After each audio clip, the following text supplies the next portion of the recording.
Oi, professor, oi, colegas. Eu e o meu grupo vamos tratar do quinto tema dos debates, que é a instrução e a produção de provas no processo administrativo.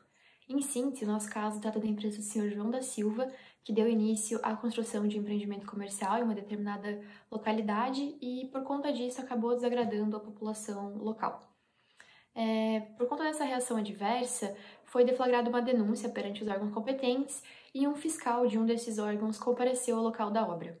Nessa ocasião, em cumprimento ao seu dever funcional, esse fiscal encontrou que ele julgou ser uma nascente, com base em seus conhecimentos técnicos e na sua experiência. Diante disso, ele tomou medida cabível, que foi lavrar um auto de infração e embargar a área em questão. A empresa alegou que não se tratava de uma nascente e, além de juntar fotos do local, pediu a produção de prova pericial. A autoridade ambiental competente homologou o auto de infração e indeferiu o pedido da empresa. A tese que a gente defende aqui é de que, por conta da presunção de legitimidade e de veracidade do ato da acusação, o ônus da prova vai se inverter. Para tratar dessa tese, nós dividimos ela em 4 subtópicos. A autora Maria Silva de Pietro define essa característica do ato administrativo como a conformidade dele com a lei. Então, por conta desse atributo, até que se prove o contrário, os atos que foram emitidos pela administração presumem-se verdadeiros, bem como os fatos alegados pela administração pública. Em outras palavras, isso quer dizer que os procedimentos e as formalidades que criaram o ato administrativo foram respeitados e que, devido à supremacia do Estado, esse ato atende à satisfação do interesse público e deve também se impor a terceiros. Essa característica do ato administrativo é fundamental, porque além de possibilitar que a própria administração reveja os seus atos e de criar a obrigação dos administrados de cumpri-los, caso não existisse essa presunção, toda atividade administrativa poderia ser questionada diretamente, tendo que ser submetida, por exemplo, ao crivo do judiciário a qualquer momento. Isso se tornaria um obstáculo para o cumprimento dos fins públicos, porque ia contrapor um interesse individual de natureza privada a um interesse coletivo ou social. E além de violar essa presunção de legitimidade, de veracidade, ia acabar ferindo outro princípio do direito administrativo, que é o da supremacia do interesse público, que no caso aqui ganha especial relevância, porque está se tratando de um direito constitucional a um meio ambiente equilibrado, como vai ser tratado adiante. Estamos diante de um caso em que existe risco ao meio ambiente. Em situações como essa, o STJ vem aplicando o princípio da precaução. Esse princípio postula que, quando existe risco de um dano ambiental grave ou irreversível, o possível degradador deve tomar todas as medidas cautelares possíveis, mesmo que não exista certeza científica sobre a natureza do dano. Isso quer dizer que o meio ambiente tem a seu favor o benefício da dúvida. O princípio da precaução não está diretamente previsto na Constituição Federal, expressamente de forma literal, mas ele está sim postulado na Carta Magna no artigo 225, como foi reconhecido pelo STF no julgamento do agravo em medida cautelar na ação civil originária número 876. Esse artigo postula que todos têm direito a um meio ambiente ecologicamente equilibrado, que esse direito é colocado em risco quando se faz um empreendimento em uma área indevida. Estamos diante, portanto, de uma situação em que existe o interesse público ao meio ambiente equilibrado e o interesse de um particular. E, como coloca um dos principais princípios do direito administrativo brasileiro, em situações como essa, deve prevalecer o interesse público. Ademais, o princípio da precaução está previsto no princípio número 15 da Declaração do Rio da ECO 92. Essa declaração coloca diretrizes que são amplamente seguidas pelo direito ambiental brasileiro. Sobre as fotos que foram juntadas por João da Silva aos autos, elas não comprovam que não existe curso d'água na região. Somente demonstrar que, nos períodos secos, não existe acúmulo d'água, pode querer dizer simplesmente que existe um curso d'água intermitente, que também é protegido como área de preservação permanente pelo nosso Código Florestal, no artigo 4º, inciso 1º, a linha A, reconhecido também pelo STF na ação declaratória de constitucionalidade número 42. O auto de infração ambiental, dessa forma, está plenamente fundamentado e foi lavrado por um fiscal que é um profissional competente e com os conhecimentos técnicos necessários. Por isso, por último, a gente pode dizer que o princípio da precaução traz um dever genérico da não degradação ambiental e, por consequência, traz também a inversão do ônus da prova. Isso porque esse princípio coloca que o interesse público deve prevalecer nos casos em que há risco ambiental.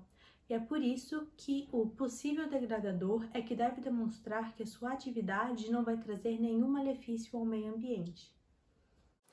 Conforme explicitado, o princípio da precaução determina a inversão do ônus probatório em casos em que há possível degradação ao meio ambiente.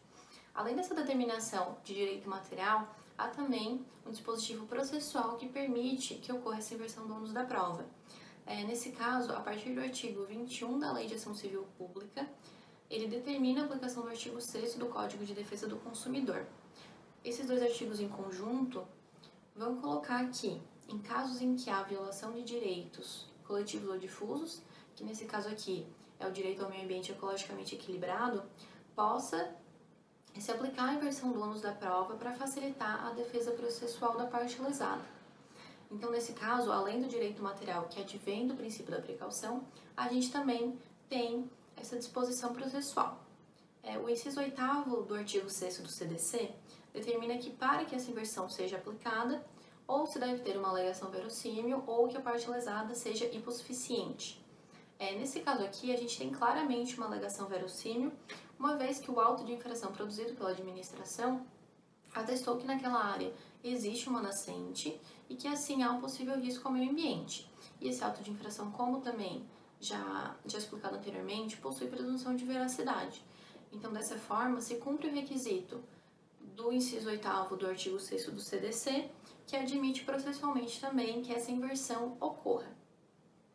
Em razão disso, a partir do princípio da precaução e desses dispositivos processuais, cabia então à empresa de João da Silva, se entendesse cabível, produzir os meios de prova que entendesse aplicáveis para alegar, se for o caso, que realmente não há nenhum risco ao meio ambiente, e não a administração, que já analisou o local e, por meio de profissional habilitado, entendeu que há sim um potencial dano ambiental naquela região.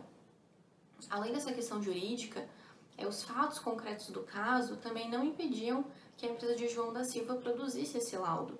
A gente está falando aqui de uma pessoa jurídica, uma empresa de construção civil, que tinha plena capacidade econômica de produzir e de gerar os meios de prova que entendesse cabíveis para comprovar os fatos que ele alegava. Em resumo, a partir da aplicação do princípio da precaução, junto aos dispositivos processuais do artigo 21 da Lei de Ação Civil Pública, que determina a aplicação do artigo 6º do Código de Defesa do Consumidor, existe a possibilidade de inversão do ônus probatório, que deve ser aplicado nesse caso, já que a gente trata de um direito difuso, que é o meio ambiente ecologicamente equilibrado, e assim cabia à empresa de João comprovar que naquele local, eventualmente, não haveria nenhum risco ao meio ambiente. É nesse sentido também que vem entendendo o STJ em seus últimos julgamentos. Por último, soma-se a todos os argumentos expostos anteriormente a existência de entendimento pacificado pelo Superior Tribunal de Justiça na súmula 618, com a seguinte redação: a inversão do ônus da prova aplica-se às ações de degradação ambiental. Esse enunciado decorre de um histórico de diversas decisões do STJ que utilizam as teses já apresentadas aqui anteriormente. No RESP de número 104/9822 foram utilizados dois fundamentos. O primeiro, de que quem cria ou assume o risco de danos ambientais tem o dever de repará-los e também tem o encargo de provar que sua conduta não foi lesiva. O segundo argumento é de que a inversão do ônus da prova se dá em realidade em favor da sociedade, com base no artigo 6º, inciso 8º do CDC e do artigo 18 da Lei 7.347. Além disso, em outras situações que também resultaram na súmula, a exemplo do agravo regimental no ARESP 183.202, o STJ consigna que o princípio da precaução pressupõe a inversão do ônus probatório. Já no agravo interno, no ARESP 846.996, o Tribunal reforça a ideia de que, tratando-se de ação indenizatória fundada em dano ambiental, que também tem a responsabilidade objetiva com base no risco integral, também é cabível a inversão do ônus probatório. Em decisões posteriores à súmula, como no RESP 181/8008, repisou-se esse entendimento ao afirmar que, como corolário do princípio indúbio pro natura, justifica-se a inversão do ônus da prova, transferindo para o empreendedor da atividade potencialmente perigosa o ônus de demonstrar a segurança de seu empreendimento, também a partir de uma interpretação do artigo 6º, inciso 8º do CDC e do artigo 21 da Lei 7.347, ambos conjugados ao princípio da precaução.